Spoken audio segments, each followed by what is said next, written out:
तो सबसे पहले हमारे यहाँ पे इसमें से कोई एक होगा, तो एक में हमारा क्यों है, तो क्यों का क्या होता है वाई, तो सबसे पहले मैं ये वाई लिखूँगा, इसमें से कोई एक हो गया। अब इज एम और लगाने से पहले ये चेक करना कि इसका सब्जेक्ट क्या है। इसका सब्जेक्ट वह है। Hello friends, welcome to A1 study hub. आज हम बात करेंगे बेसिक इंग्लिश का इज एम आर का प्रयोग। कहाँ पे इज, कहाँ पे आर, कहाँ पे एम का प्रयोग होता है। तो बेसिक इंग्लिश यानी इज एम आर, अगर हम इज एम आर का प्रयोग करते हैं तो लास्ट में हूँ, है, हो, ऐसा हमें सेंटेंस के आखिरी में मिलता है। तो चलिए बात करते हैं कि इसका अफर्मेटिव सेंटेंस और नेगेटिव सेंटेंस दोनों एक साथ पढ़ते हैं। अफर्मेटिव का मतलब क्या होता है, जो चीज़ों को एक्सेप्ट करे, और नेगेटिव का मतलब जो चीज़ों को एक्सेप्ट ना करे। जैसे मैं बोलूँ कि मैं गरीब हूँ, तो इसका मतलब कि मैं एक्सेप्ट कर रहा हूँ। और नेगेटिव का मतलब क्या होता है, जो चीज़ों को एक्सेप्ट ना करे। अगर मैं बोलूँ कि मैं गरीब नहीं हूँ, यानी मैं चीज़ों को एक्सेप्ट नहीं कर रहा हूँ। और अफर्मेटिव और नेगेटिव के लास्ट में हमेशा फुल स्टॉप होता है। ठीक है, तो आज हम बात करते हैं इसका रूल क्या होता है। सबसे पहले हमारा subject plus is am are, ये तीनों ऑब्लिक में है, तीनों में से हमें से कोई एक होगा। प्लस नॉट हमारा हो सकता है नहीं भी, प्लस हमारा कॉम्प्लीमेंट। सब्जेक्ट क्या होता है, सब्जेक्ट वह होता है जो किसी भी काम को करे, या सब्जेक्ट उसे कहते हैं जिसके बारे में चर्चा किया जाए। जैसे मैं बोलूँ कि वह गरीब है, तो वह गरीब है, यहाँ कुछ काम तो नहीं हो रहा है, लेकिन यहाँ पे चर्चा हो रहा है कि गरीब है। कौन गरीब है, वह गरीब है, तो वह हमारे यहाँ पे सब्जेक्ट हो गया। अगर मैं बोलूँ कि सीता सुंदर है, तो यहाँ पे सीता सुंदर है, कुछ काम तो नहीं हो रहा है, लेकिन चर्चा हो रहा है किसके बारे में, सीता के बारे में, कि सीता सुंदर है, तो यहाँ पे सीता सब्जेक्ट हो गया। अब इज एम आर क्या है, इज एम आर हमारा जो है वो हेल्पिंग वर्ब है। Was verb, shell will, do does, has have, ये सब हेल्पिंग वर्ब है हमारा, जिसको बोलते हैं एक्सिलरी वर्ब या सहायक क्रिया। अब नॉट तो हमारा नेगेटिव लगता है, जहाँ पे नहीं का प्रयोग होता है वहाँ पे हम नॉट का प्रयोग करते हैं। अब हमारा कॉम्प्लीमेंट क्या है, सबसे अहम चीज़, कॉम्प्लीमेंट वो है जो नाउन, कॉम्प्लीमेंट या तो नाउन या तो एडजेक्टिव, यानी जितना भी नाउन है सारा सारा कॉम्प्लीमेंट है। जैसे यहाँ पे नाउन है हमारा बुक, पेन, चेयर, ये सब कॉम्प्लीमेंट है। या फिर अगर मैं बोलूँ अगर एडजेक्टिव है वो भी हमारा कॉम्प्लीमेंट है, जैसे ब्यूटीफुल, रेड, टॉल, बैड, ये सब क्या है, कॉम्प्लीमेंट है। यू कैन से दैट अगर नाउन की बात हो तो कॉम्प्लीमेंट है, एडजेक्टिव की बात हो तो वो कॉम्प्लीमेंट है। जैसे मैं बोलूँ कि मैं एक टीचर हूँ, तो यहाँ पे टीचर हमारा क्या है, नाउन है, तो हमारा कॉम्प्लीमेंट है। जैसे मैं बोलूँ कि यह एक मार्कर है, तो मार्कर हमारा नाउन है, यानी कॉम्प्लीमेंट हो गया। अगर मैं बोलूँ कि सीता सुंदर है, तो सुंदर हमारा हो गया एडजेक्टिव, और जो एडजेक्टिव होता है वही कॉम्प्लीमेंट होता है। यानी आप बोल सकते हैं 100 बात की एक बात कि या तो नाउन या तो एडजेक्टिव, दोनों में से कोई भी हो वो कॉम्प्लीमेंट होता है। और कॉम्प्लीमेंट कभी भी मेन वर्ब नहीं होता है। ठीक है, यहाँ पे सेंटेंस है वह सुंदर है, वह सुंदर है, तो सबसे पहले हमारा सब्जेक्ट होगा। अच्छा, इज एम आर कहाँ होता है जरा देख लीजिएगा। आई के पास एम का प्रयोग होता है। ठीक है, जब हम इज एम आर का प्रयोग करेंगे तो ही, शी, इट, अनेम या कोई सिंगुलर हो वहाँ पे इज का प्रयोग होता है। और वी, दे, यू या कोई प्लरल हो वहाँ पे आर का प्रयोग होता है। ठीक है, चलिए यहाँ पे है वह सुंदर है, तो सबसे पहले हमारे यहाँ सब्जेक्ट क्या है, वह का हो जाएगा शी, क्योंकि सुंदर लड़कियाँ ही होती है फीमेल, तो इसीलिए यहाँ पे शी लिखा मैं, शी। अब शी के पास इज एम आर क्या होगा, देखिए शी यहाँ पे है, शी के पास इज होगा, तो यहाँ पे शी के पास मैंने इज लिखा। अब ये तीनों में से एक हो गया। फिर यहाँ पे नॉट है, कहीं नॉट है यहाँ पे नहीं है। फिर यहाँ पे क्या बचा, कॉम्प्लीमेंट। कॉम्प्लीमेंट यहाँ पे क्या, सुंदर, सुंदर का क्या होता है, ब्यूटीफुल,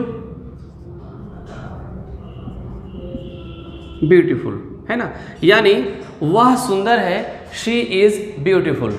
नेक्स्ट हमारा है मैं गरीब नहीं हूँ, मैं गरीब नहीं हूँ। सबसे पहले हमारा क्या, सब्जेक्ट मैं का आई हो जाएगा। अब आई के पास इज एम आर क्या होगा, आई के पास एम होगा, क्योंकि आई के पास हमें एम का प्रयोग किए हैं। अब यहाँ पे नॉट कहीं है, हाँ नहीं है, तो नहीं के लिए हम नॉट का प्रयोग कर दिए।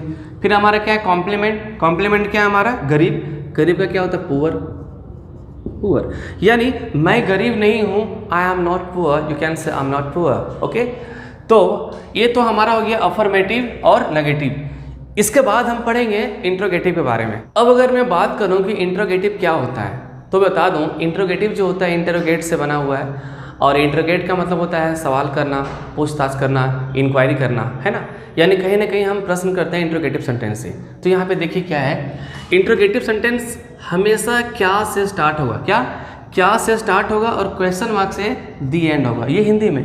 इंग्लिश में बात करूं तो हमेशा हेल्पिंग वर्ब से स्टार्ट होगा और क्वेश्चन मार्क से एंड होगा इंट्रोगेटिव सेंटेंस। और आप बोल सकते हैं कि इंट्रोगेटिव सेंटेंस जब क्या से शुरू होता है ना, तो इसका जवाब आंसर हमेशा हाँ या ना में होता है, यस या नो में। अगर मैं आपसे पूछूं कि क्या आप गरीब हैं, तो जाहिर है आप बोलेंगे यस या नो। क्या आप अमीर हो, यस या नो। इसका आंसर क्या आएगा, हमेशा यस या नो में आएगा। अब इसका बनाने का रूल्स क्या होता है, स्ट्रक्चर क्या होता है, जरा उस पर ध्यान दिया जाए। अब इसका बनाने का तरीका क्या है, सबसे पहले हमारा इज एम आर तो तीनों में से कोई एक होगा। सबसे पहले इसका बनाने का तरीका इज एम आर तीनों में से कोई एक होगा, प्लस सब्जेक्ट होगा, प्लस नॉट हो सकता है नहीं भी, plus complement, plus question marks. Guys कभी भी सेंटेंस क्या से शुरू हो तो क्या के लिए वर्ड तो होता है, लेकिन इसमें हम वर्ड का प्रयोग नहीं करेंगे, क्योंकि जब क्या से सेंटेंस शुरू होता है ना, तो वहाँ पे क्या का काम हेल्पिंग वर्ब भी करता है। जैसे यहाँ पे देखिए एक सेंटेंस यहाँ पे है, एक सेंटेंस यहाँ पे लिया गया है कि क्या आप पागल हैं, क्या आप पागल हैं। तो देखिए यहाँ पे क्या से शुरू है और क्वेश्चन मार्क से एंड है, यानी इस क्या के लिए वर्ड तो होता है, लेकिन वर्ड का प्रयोग कभी नहीं करेंगे, क्योंकि जब स्टार्टिंग में क्या से स्टार्ट हो तो वहाँ पे वर्ड का प्रयोग नहीं करते हैं, वहाँ पे हेल्पिंग वर्ब का प्रयोग करते हैं। तो क्या का तो कुछ होगा नहीं, तो यहाँ क्या बच गया, आपका यू होता है, यू के पास क्या होगा, इज एम आर, यू के पास आर होगा, क्योंकि मैं बता चुका हूँ कि यू के पास आर होता है। ये तीनों में से एक हो गया। फिर यहाँ क्या बचा, सब्जेक्ट। सब्जेक्ट यहाँ पे क्या है, आपका यू। फिर यहाँ नॉट है, कहीं नॉट है नहीं है। फिर यहाँ पे क्या, कॉम्प्लीमेंट। कॉम्प्लीमेंट क्या है यहाँ पे, पागल। पागल का क्या होता है, मैड। फिर यहाँ क्या बचा, क्वेश्चन मार्क, यानी आर यू मैड, क्या आप पागल हैं, आर यू मैड, क्या आप पागल हैं, आर यू मैड। अगर मैं यहाँ पे बोलूँ कि क्या, अब नेक्स्ट लेते हैं, क्या वह बीमार नहीं है, वह मतलब इन द सेंस मान लेते हैं कोई लड़का है, तो यहाँ पे क्या का तो कुछ होगा नहीं, तो हमारा वह बचा, वह का ही के पास इज होता है तो मैं इज लगा दिया। ये तीनों में से एक हो गया। फिर यहाँ क्या बचा, सब्जेक्ट। सब्जेक्ट हमारा क्या, वह का ही लिख दिया। फिर क्या बचा, नॉट। कहीं नॉट है, हाँ नहीं है, तो इसके लिए मैं नोट कर दिया। फिर यहाँ क्या बचा, कॉम्प्लीमेंट। कॉम्प्लीमेंट क्या, बीमार, बीमार का इल। फिर हमारा क्या, क्वेश्चन मार्क, यानी क्या वह बीमार नहीं है, इज ही नॉट इल, क्या वह बीमार नहीं है, is he not ill.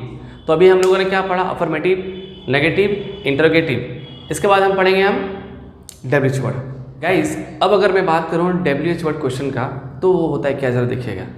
WH word question से भी हम प्रश्न करते हैं, सवाल करते हैं, लेकिन इसका सवाल का जवाब हाँ या ना में नहीं होता है। जैसे यहाँ पे लिखा हुआ है डब्ल्यूएच वर्ड क्वेश्चन, इसका लास्ट टाइम हमेशा होता है क्वेश्चन मार्क्स। देखिए what, why, when, how, where, इस तरह से सेंटेंस हमारा शुरू होगा, ठीक है। अब कैसे आइडेंटिफाई करेंगे डब्ल्यूएच वर्ड में, कब, कहाँ, क्यों, कैसे। कब, कहाँ, क्यों, कैसे, ये हमेशा सेंटेंस के बीच में होगा। कहाँ होगा, बीच में, हमेशा सेंटेंस के बीच में होगा। जैसे मैं बोलूँ कि वह क्यों उदास है, तो क्यों देखिए सेंटेंस के बीच में है। राम कैसे ईमानदार है, कैसे हमारा बीच में है। यानी जब कभी भी कब, कहाँ, क्यों, कैसे सेंटेंस के बीच में हो, हिंदी सेंटेंस के बीच में हो, तब उसे हम बोलेंगे डब्ल्यूएच वर्ड क्वेश्चन, ठीक है। और अगर बात करूँ व्हाट, व्हाई, व्हेन, हाउ, ये हमेशा सेंटेंस के फर्स्ट में होगा। अभी तो हम लोगों ने इंट्रोगेटिव पढ़ा, तो इंट्रोगेटिव सेंटेंस देखिए यहाँ से यहाँ पर इंट्रोगेटिव सेंटेंस, यानी यहाँ से यहाँ पर इंट्रोगेटिव सेंटेंस जो अभी मैंने इसके पहले पढ़ा। अब इसी में प्लस हम क्या कर दिए, डब्ल्यूएच वर्ड ऐड कर दिए। तो आप देख सकते हैं यहाँ पे सबसे पहले क्या होगा, सबसे पहले इसमें इसको एक होगा, फिर इज एम आर तीनों में इसको एक होगा, फिर हमारा सब्जेक्ट प्लस नोट हो सकता नहीं भी, plus complement, plus question marks. अब जरा ध्यान दीजिएगा, वह क्यों उदास है, वह क्यों उदास है। तो सबसे पहले हमारे यहाँ पे इसमें से कोई एक होगा, तो एक में हमारा क्यों है, तो क्यों का क्या होता है, वाई। तो सबसे पहले मैं ये वाई लिखूँगा, इसमें इसको एक हो गया। अब इज एम आर लगाने से पहले ये चेक करना कि इसका सब्जेक्ट क्या है। इसका सब्जेक्ट वह है और वह के पास इज लगता है, तो मैं यहाँ पे इज लगा दिया। फिर यहाँ क्या बचा, सब्जेक्ट वह का ही। फिर यहाँ पे नॉट है, कहीं नॉट है नहीं है। फिर यहाँ पे क्या, कॉम्प्लीमेंट। कॉम्प्लीमेंट क्या यहाँ पे क्या है, उदास का, सैड। फिर यहाँ पे क्या बचा, क्वेश्चन मार्क, यानी वह क्यों उदास है, वाई इज ही सैड, वह क्यों उदास है, why is he sad. Next है राम कैसे ईमानदार नहीं है। तो सबसे पहले इसमें इसको एक होगा, कैसे है तो कैसे का हाउ होता है, तो मैंने यहाँ पे हाउ लिखा। अब इज एम आर लगाने से पहले चेक करना है यहाँ पे सब्जेक्ट क्या है। यहाँ पे राम है तो राम को एक राम के पास इज होता है, तो यहाँ पे इज लगा दिया। फिर यहाँ पे क्या सब्जेक्ट राम, फिर हमारा नॉट कहीं है, हाँ है नॉट का नहीं। फिर हमारा क्या कॉम्प्लीमेंट क्या है, ईमानदार, ईमानदार का क्या होता है ऑनेस्ट।